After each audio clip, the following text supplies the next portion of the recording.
Welcome to the deep dive. Sometimes the stories that really stick with you, the ones that are most unsettling, they're not from fiction. Right. They're the ones people claim actually happened to them. Yeah. Encounters that just, defy any easy explanation and leave a real mark. Exactly. And today we're doing a deep dive into some of those. We've got excerpts from a YouTube transcript called 3 Allegedly True Skinwalker Encounter Horror Stories. Mm-hmm. So our mission here is to really pull out the key parts, those chilling details, and look at the impact these alleged encounters had. What stood out to the people involved. And crucially, why did they end up connecting these experiences, sometimes years later, to this idea of skinwalkers? Yeah. So we want to guide you through these accounts. We're not here to say they're definitely true, factually speaking. No, not at all. It's about understanding the stories as they were told, as the people experienced them. We'll pull out the key insights, but, try not to get bogged down. Mm-hmm. Just explore these narratives that kind of push the edges of what we think is real. Okay, so let's jump into the first one. This takes us to Arizona, back in 2015. We've got a narrator who really liked solitude. Yeah, they sought it out. Long hikes, alone, low traffic trails, just trying to clear their head. And this particular trail sounds pretty rugged. The description is, faint path, faded, lots of dead trees, fallen logs, overgrown bushes. Not exactly a walk in the park. Definitely not. And what really grabs you right away in this account is the sound. That's where the unease starts. Tell us about that. Well, first, they hear this faint whistle, melodic, a few distinct notes coming from up the mountain somewhere, and it stops. Okay, so initial thought, maybe just another hiker. Pretty much. That's what the narrator thinks. Just someone else out here. But then, maybe 20 minutes later, the same whistle, exact same note. Oh, but closer this time? Much closer. Yeah. And louder. And that's when things start to feel, a bit off. The unease really kicks in. Okay, so they keep going, maybe a bit more wary now, knife out just in case. Yeah. And then the path is blocked. Fallen tree. Right. So they have to detour, go around it to the right, and that's when they stumble into this little valley, dry riverbed. But it's what's in the valley that's really strange. Yeah. There's this den Yeah. built from large sticks, but the description is complex, man-made. Man-made. A den. That's Yeah. weird. How does that detail change things for the narrator? Well, think about it. A natural den looks like, a den, but complex, man-made.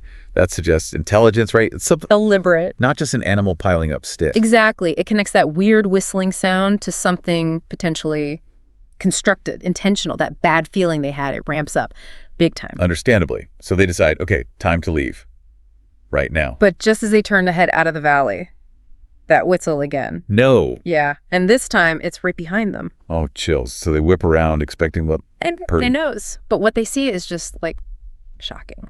A goat. A large goat. A goat. Just standing there, motionless, right where the whistle came from. And its eyes are just staring Yeah. right into the narrator. Okay, that's creepy enough. But there's more, isn't there? There is.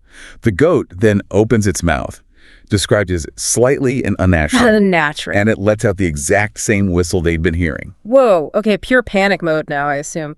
That specific detail, an animal making a human sound like that, why is that so terrifying? Because it just breaks everything you expect, right? Mhm. Animals act on instinct. But mimicry, especially a complex melodic whistle, that implies intelligence. Or worse, like malice, like it knows it's freaking you out. Precisely. It suggests something that understands how to provoke fear, how to imitate. It violates our basic understanding of reality. Yeah. Deeply unsettling. Yeah, no kidding. So the narrator just bolts, sprints down the mountain, falling, scrambling over stuff. Absolutely terrified. And they hear the whistle, just a soft echo, one last time as they get back to the trail exit. Wow. That's not just a scare, that sounds like it. It broke something. Their sense of what's real. It clearly did. And you see that often with these kinds of profoundly unsettling experiences. Yeah. It's not just physical fear. It's that violation of your reality. Mental shock. Yeah, that psychic shock. It can stick with you. And the narrator kept silent about it for years. Until Until they heard about skinwalkers. And then it clicked. Maybe that was the only possible explanation for something so impossible. Okay, let's shift gears. Story number 2, different place, different time. Wisconsin, the narrator's childhood. Right, this one involves a family tradition, annual camping trips, Yeah. and the classic snipe hunt prank. Ah, yes. The snipe hunt, where the adults tell the kids about these super aggressive bird things. Exactly. Highly aggressive bird-like creatures hide in trees only come out at night, gets the kids all worked up. The narrator was 8. Totally believed it. Perfect setup for a prank then. Textbook. So, second day of the trip, the dads say, right, tonight we catch a snipe. Heard one last night. And the kids are probably a mix of terrified and thrilled. Totally. Armed with sticks, one kid apparently had a wooden sword for protection. Yeah. They head into the woods. A friend, Billy, runs ahead to scout. Classic. And then the attack. Well, the crank attack. Yeah. Rustling in the trees, then Billy jumps out, covered in something red ketchup, presumably screaming, "A snipe got me, a snipe got me." Now total chaos ensues, I bet. Complete chaos. Kids running, screaming everywhere. Our narrator, just 8 years old, panics and sprints blindly off into the woods. No idea where they're going. Finds a hiding spot. Yeah. Ends up hiding behind a big bush near a tree, trying to be absolutely silent, heart pounding. Okay, so the prank's over, but then something else happens. Exactly. Yeah. While hiding, after things quiet down, the narrator peeks out and sees something else. What did they see? Described as sort of resembled a dog. But the proportions were all wrong. Abnormally long and skinny legs. Right. A head that was mangled and deformed. Yeah. And its body, only patches of hair scattered around. Just strange. That sounds genuinely disturbing, not part of the prank. Not at all. And they hear this faint moaning sound coming from somewhere off in the distance, too. And the narrator's reaction? Just frozen, staring. Described as being mesmerized. Couldn't look away. But at the same time, this overwhelming, strange sense of dread just washes over them the longer they look. Wow. That intense gaze thing again. So they're locked in this stare. Then what? Then they hear their dad calling their name. Footsteps, crunching leaves, and at that exact moment, the creature stops and looks right at the narrator, dead in the eyes. Oh, man. Just as the dad arrives. Just as the dad grabs their arm, starts scolding them, it was just a joke. Don't run off like that. And the creature. Gone. The narrator looks back right away. Vanished. No sound, nothing, just gone. That's incredible. So how did they process that afterwards, especially as a kid? Well, for years they tried to rationalize it. Tried to convince themselves, oh, it's just a really big coyote, a weird-looking coyote. But deep down. That gut feeling persisted. The feeling that, no, it wasn't a coyote, it was something else. Why do we do that, you think? Try so hard to find a rational box, even when our gut screams otherwise. It's self-protection, isn't it? Our brains need order, something that breaks the rules. It's easier to try and force it into some known category, even if it doesn't quite fit. It feels safer than admitting you saw something impossible. Yeah, that makes sense. That gut feeling is like the alarm bell saying, warning, explanation does not compute. And did that gut feeling ever find a name? It did. Years later, again, they learned about skinwalkers, and the narrator says their gut just went, that's it. That's what it was. Wow. And the feeling lingered. Apparently so. Even years later, as an adult, sometimes out biking or hiking, they still get that feeling of being watched. Creepy. It shows how deep that kind of encounter can embed itself, especially when you're young. The logical brain tries, but the fear memory is powerful. Absolutely. That primal fear registers, even if you consciously try to explain it away. Okay, our third story. This one feels very different. We're in an isolated cabin in Canada. Yeah, the narrator lived there for nearly 10 years. Wife, 2 kids. Sounds quite idyllic, actually. Peaceful, quiet forest life. They even had a small farm. Livestock, so remote, no real roads, just faint paths connecting them to a few neighbors for trading and visits. A very self-sufficient, quiet existence. Until it wasn't. How did it start? Late one night, narrator's reading, hears the cattle outside moving around frantically, like they're spooked. Okay, investigates. Looks out the window, sees the cattle running away from something, then spots it. Partially hidden behind a tree. A deer. Just a deer? Well, a very large deer. And it's just standing there, very still. Facing the house, staring. A staring deer, that's unsettling. Yeah, it gives the narrator an uneasy feeling. But, it's a deer. How dangerous could it be? So they kind of brush it off initially. But that wasn't the end of it. Not even close. Weeks later, the narrator is woken up by their wife. Yeah. And she's already terrified. Why? What does she hear? They both hear something moving around the outside of the cabin, slowly. And the sound is described as someone dragging a stick along the walls all the way around. Oh, that is specific and creepy. Circling the cabin. All the way around. Makes a full circle, then stops. Okay, now I'd be alarmed. What does the narrator do? Checks the kids, grabs the hunting rifle. Understandable reaction. And then, do they see what made the noise? They go to the bedroom window. And see it again?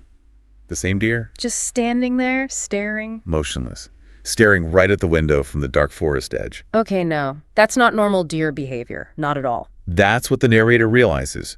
Never seen an animal act like this before. And that's when the paranoia really starts to set in. This isn't just observation anymore. No, it feels like stalking. That stick dragging sound, the repeated staring, it implies awareness, intent. Exactly. It crosses a line. Your home, your safe space, feels breached by something you don't understand and can't predict.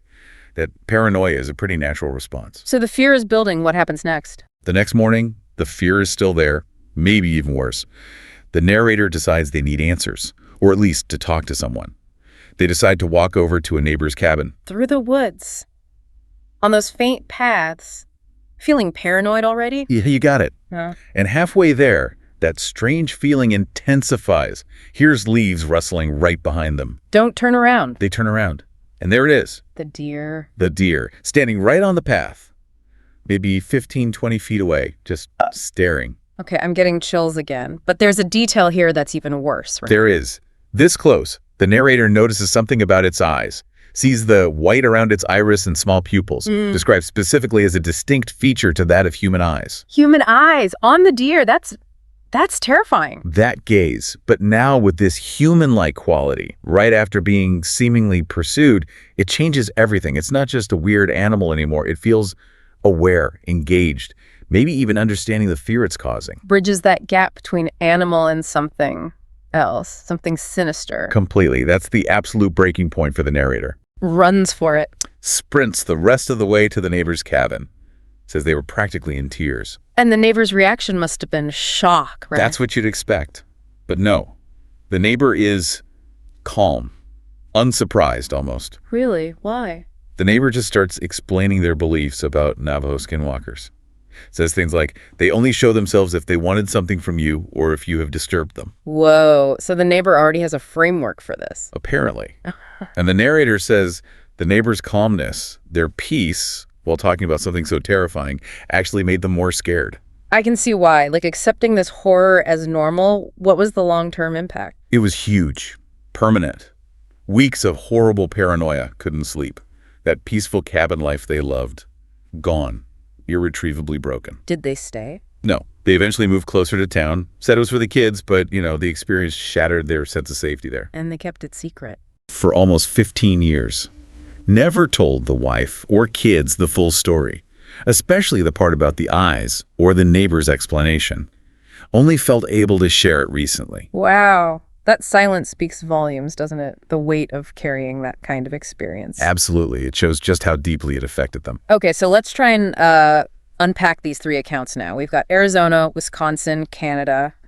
Very different places, different contexts. Wildly different, yeah. A solo hiker, kids playing a prank, a family isolated in the woods. But when you lay them side by side, certain things really jump out. There's this consistency in some of the core elements, isn't there? There really is. It's fascinating. First off, you have clearly unnatural animal behavior in every single one. Right. It's not just seeing an animal. It's a goat that whistles like a human. It's a dog-like thing that's physically deformed and seems to just vanish.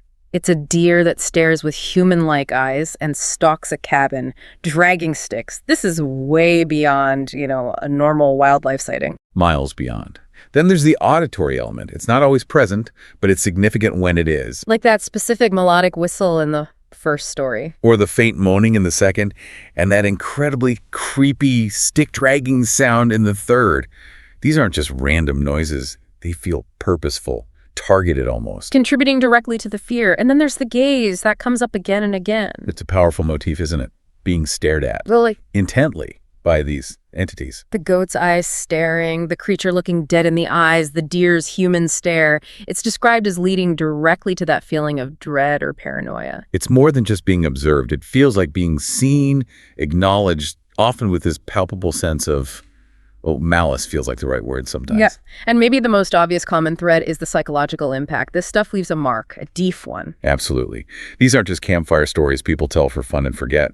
We're hearing about long-term fear, years of trying to rationalize. Reluctance to even talk about it for ages, and life-changing decisions, like literally moving house because the peace is just gone. Their sense of safety, their fundamental assumptions about reality seem totally shattered. Which brings us back to that skinwalker connection. Why do you think these specific kinds of experiences, the weird animals, the sounds, the gaze, the fear, lead all three narrators independently to land on that specific explanation? Well, it's important for listeners maybe less familiar with the lore to understand. In Navajo tradition, skinwalkers are often seen as these malevolent figures, witches or sorcerers, who can shapeshift, often into animals. And usually with bad intentions. Right. So when you have an experience involving an animal acting unnaturally, intelligently, even maliciously, and often transforming or vanishing inexplicably, that cultural narrative provides a ready-made, albeit terrifying, framework. It fits the data points in a way that conventional explanations like weird coyote or strange deer just don't. Exactly. It addresses the nature of the weirdness, the distortion of the familiar animal form, the intelligent mimicry, that unsettling gaze these map onto the skinwalker descriptions in a way that resonates deeply, especially when you're grappling with profound fear and a sense of violated reality. It talks into something primal, doesn't it? Not just fear of the unknown, but fear of the known being twisted, disguised, and potentially hostile. Precisely. That idea the neighbor mentioned they show themselves if they wanted something from you or if you had disturbed them implies deliberate, potentially malevolent interaction, not just random chance. So we've taken this deep dive, looked at these unsettling details, the personal impacts. It really underscores how encounters that we can't easily explain can just fundamentally change how someone feels about their safety, about reality itself. Yeah, and these stories, often shared years after the fact, they highlight this really basic human need, don't they, to try and process these profound, deeply unsettling experiences. So thinking about all this, what stands out most to you listening right now? And maybe more broadly, how do we reconcile these things? What we see, what we feel, especially when it's deeply disturbing, versus what we're told is actually possible. It's a big question. Something to think about regarding the edges of our known world and maybe the power our beliefs have when we're faced with something truly unexplained. Definitely food for thought. We hope you'll keep diving deep with us next time.